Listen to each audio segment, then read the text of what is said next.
Hello everyone, कैसे हो आप सब। आई होप से सब अच्छे होंगे। तो गाइज़, मैं निकिता स्वागत करती हूँ आपका अपने यूट्यूब चैनल पर। तो गाइज़, आज का जो टॉपिक है वो है ऑब्जेक्शन हैंडल पार्ट सेकंड। ठीक है, पार्ट सेकंड में और कौन कौन से क्वेश्चंस आते हैं, कौन कौन से ऐसे प्रॉब्लम्स होते हैं जो आपको फेस करने होते हैं अपने कस्टमर से, अपने लीड से। ठीक है, तो मैं आपको बताने वाली हूँ इसका जवाब आपको कैसे देना है। ठीक है, क्योंकि आपसे जो सवाल पूछा जाता है उसी सवाल में आपका जवाब होता है। तो मैंने आपको पार्ट फर्स्ट में ही बताया था कि सवाल ही जवाब है। ठीक है, तो आपको किस तरह से उसका सॉल्यूशन निकालना है वो मैं आपको बताने वाली हूँ। तो गाइज़, पहले तो आप ये समझो कि आपसे अगर कोई अपनी प्रॉब्लम को बताता है तो आप उनकी प्रॉब्लम को समझने का ट्राई करो। ठीक है, उसका सॉल्यूशन कैसे देना है आप उसको पहले समझो। ठीक है, तो बहुत सारे लोग होते हैं, ये उनका ये पहला ऑब्जेक्शन होता है कि उनके पास टाइम नहीं है। ठीक है, मैंने आपको और भी ऑब्जेक्शन बताए थे पार्ट फर्स्ट में, जैसे कि ये स्कैम तो नहीं है, मतलब ये प्लेटफॉर्म स्किल पैसा प्लेटफॉर्म या आपके साथ कोई फ्रॉड तो नहीं हो रहा है, ऐसा ऑब्जेक्शन आपके पास आते हैं। ठीक है, एंड दूसरे है कि घर वाले मानते नहीं हैं उस काम को करने के लिए, उस ऑनलाइन बिजनेस के लिए उनके घर वाले मानते नहीं हैं। तो इस तरह के सवाल का जवाब आपको कैसे देना है, उसको हैंडल कैसे करना है, वो मैंने आपको पिछले वीडियो में बताया था।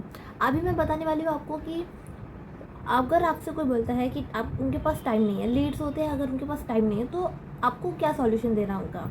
ठीक है, और जब वो बोलते हैं कि उनके पास टाइम नहीं है, कोई स्टूडेंट होता है तो वो पूछता है क्या मैं अपने स्टडी के साथ, अपने एजुकेशन के साथ इस काम को कर सकता हूँ। एंड और हाउसवाइफ पूछती है कि इतने सारे काम उनको होते हैं, इतने सारे काम वो करती है, तो क्या उसके साथ साथ ये पॉसिबल हो। जो जॉब पर्सन्स होते हैं वो बोलते हैं कि मतलब वो दिन रात काम करने के बाद घर पे जब आते हैं तो थक जाते हैं, तो वो बोलते हैं कि ऑनलाइन बिजनेस कैसे करें, मतलब उनके पास टाइम नहीं होता है। ठीक है, तो इन सब का प्रॉब्लम्स का सॉल्यूशन आपको कैसे निकालना है वो मैं आपको बताने वाली हूँ। ठीक है, आपको क्या करना है कि उनको बोलना है कि देखो आप सारी चीज़ों के लिए टाइम निकालते हो। ठीक है, आपकी जो दिन का जो शेड्यूल होता है, ठीक है, आप उनके लिए टाइम निकालते हो, नाश्ता करने के लिए टाइम निकालते हो, क्योंकि आपके लिए वो ज़रूरी है, आपको मालूम है। ठीक है, आप कोई काम करने के लिए जो आपके लिए ज़रूरी है उसके लिए टाइम निकालते हो, तो क्या ये ज़रूरी नहीं है आपके लिए ऑनलाइन बिजनेस भी तो ज़रूरी है, क्योंकि अभी तो आपको ग्रो दे रहा है ना, इसके लिए तो इसके लिए टाइम निकालना आपकी जिम्मेदारी होती है। आपको टाइम मैनेजमेंट कैसे करना है, अपनी एनर्जी को कैसे मैनेज करना है, अपने डे को कैसे प्रोडक्टिव बनाना है, वो आपको समझना पड़ेगा। वो आपकी प्रॉब्लम होती है, आपकी रिस्पॉन्सिबिलिटी होती है। ठीक है, अगर आपको लाइफ में ग्रो करना है, अगर आपको सक्सेस होना है, अगर ऑनलाइन बिजनेस के थ्रू आपको कुछ अर्निंग करनी है अपने साइड इनकम की तरह, तो आपको इसके लिए टाइम निकालना पड़ेगा। ओके, एंड गाइस, और भी जो ऑब्जेक्शंस होते हैं, जैसे कि अगर किसी ने एनरोल कर लिया, ठीक है, अगर किसी ने एनरोल किया अगर अपने ऑनलाइन बिजनेस के लिए, तो एक उनके अंदर डर होता है कि क्या वो सक्सेस हो पाएंगे, इसमें सक्सेस होंगे कि नहीं, उनको सक्सेस मिलेगा कि नहीं। ठीक है, तो आप एक बात समझो कि जब आप किसी चीज़ को सीखने जाते हो, जैसे कि मैं एग्जांपल दूँ, अगर आप स्कूटी सीखने जाते हो, ठीक है, या बाइक चलाना सीखने जाते हो, कार चलाना सीखने जाते हो, तो क्या आप उसके लिए डरते तो हो ना, लेकिन डरने के बाद आप क्या करते हो, उसके लिए प्रैक्टिस करते हो। आपको तो डर तो लगता होगा कि मेरा एक्सीडेंट हो जाएगा, मैं गिर जाऊँगी, लेकिन आप उसके लिए ट्राई करते हो। ठीक है, इसी तरह ऑनलाइन बिजनेस भी है, आप उसको ट्राई करो, सीखो। ठीक है, सीखने के बाद ही आप उसमें सक्सेस होगे।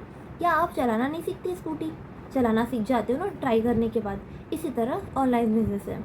अगर आप इसको सीखोगे, स्किल्स को सीखने के बाद आप सक्सेस ज़रूर होगे। ठीक है, तो गाइस, स्किल्स एक ऐसी चीज़ है जिसको सीखने के बाद हर कोई सक्सेस होता है। अगर आप किसी जॉब को भी छोड़ते हो ना, तो आपके पास स्किल होती है। ठीक है, या फिर अगर आपके पास कोई डिग्री नहीं है ना, लेकिन आपके पास स्किल तो रहती है सक्सेस होने के लिए। ठीक है, और बहुत सारे लोग बोलते हैं कि उनके साथ फ्रॉड हो जाएगा, तो स्कैम हो जाएगा। तो गाइस, स्किल पैसा platform e learning digital skills सिखाने वाली एक प्लेटफॉर्म है जो स्कैम नहीं है, आप नेट पर सर्च कर सकते हो। ठीक है, तो गाइज़, अगर आपको मेरी वीडियो जो है इन्फॉर्मेटिव लगी हो तो वीडियो को लाइक कीजिएगा, शेयर कीजिएगा, एंड कमेंट में बताइएगा कि आपको मेरी वीडियो कैसी लगी। एंड गाइज़, अगर आपको इन स्किल पैसा प्लेटफॉर्म से एनरोल होना है तो आप मुझे डिस्क्रिप्शन में नंबर है मेरा, आप मुझे वहाँ कॉन्टेक्ट कर सकते हो। एंड आपको कौन से पैकेज से एनरोल होना है आप मुझे वहाँ पर बता सकते हो। एंड अगर आपको कोई भी डाउट हो इसके लिए तो आप मुझे वहाँ कॉन्टेक्ट करके पूछ सकते हो। ओके, अभी के लिए थैंक्स फॉर वॉचिंग गाइज़।